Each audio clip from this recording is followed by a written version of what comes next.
Hello everyone, welcome to the Ozark Outpost. It is my pleasure and honor to introduce a new game of Historical Board Gaming's Global War 1936 version 4. I'm going to be playing with the same group of guys that we had for Operation Hercules. This time around, we have decided to swap sides and go again. So, the players representing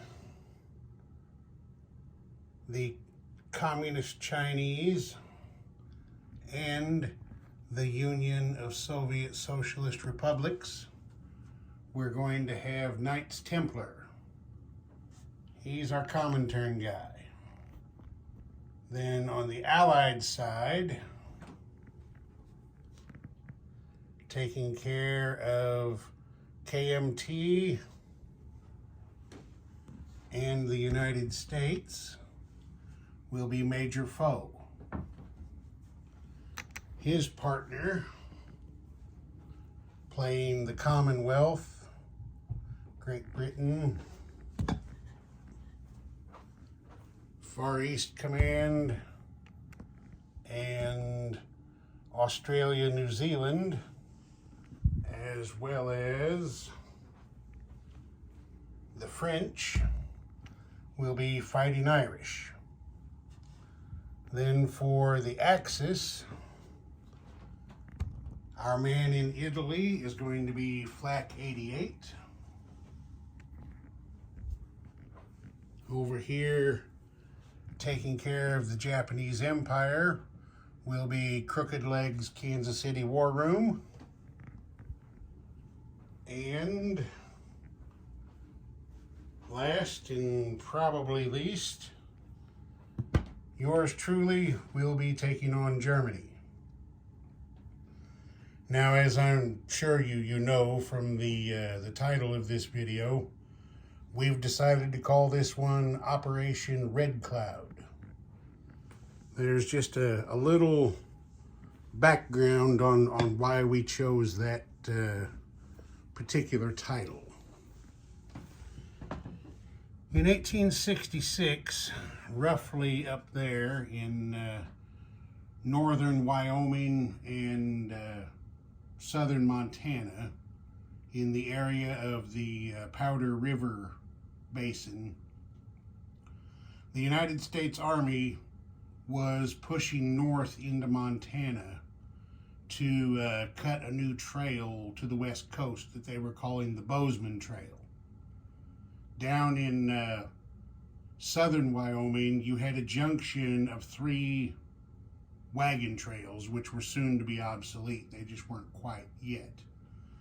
You had the California, the Oregon, and the Bozeman trails, all pretty much branched off at a little outpost called Fort Phil Kearny.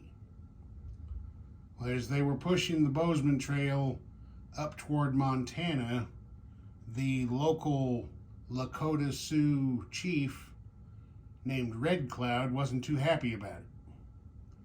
So he baited the army into a fight. He sent a very small band of warriors out to attack a woodcutting party.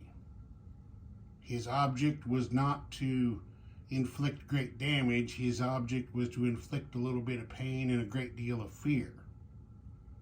Because, as I said, he wanted to bait the army into a fight. Well, it worked. The 2 officers who were ordered to disperse the annoying Indians exceeded their orders.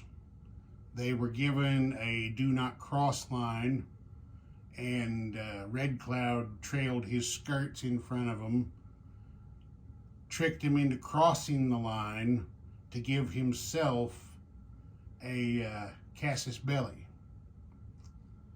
He attacked the group of cavalry and infantry and wiped them out.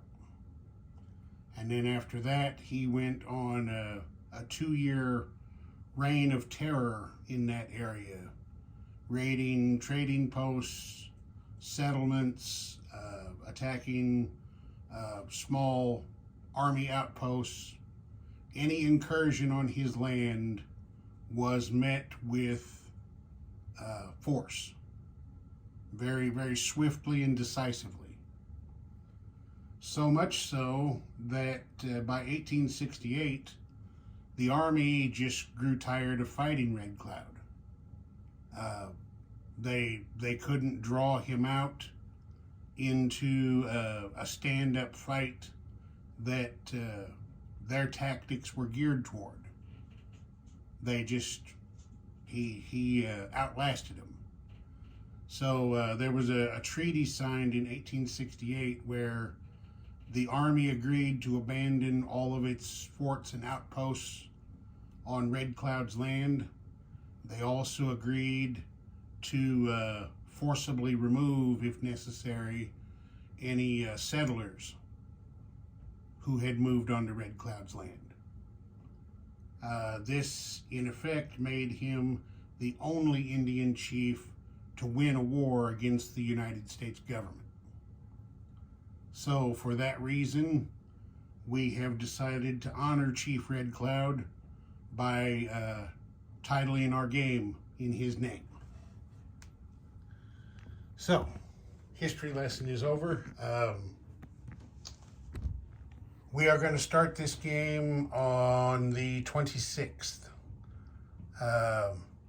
I will get my turn up early in the morning. I think pretty much the whole crew is off work that day. So I think we should be able to hammer out some short videos pretty quick. We'll see you then. Ozark Outpost, over and out.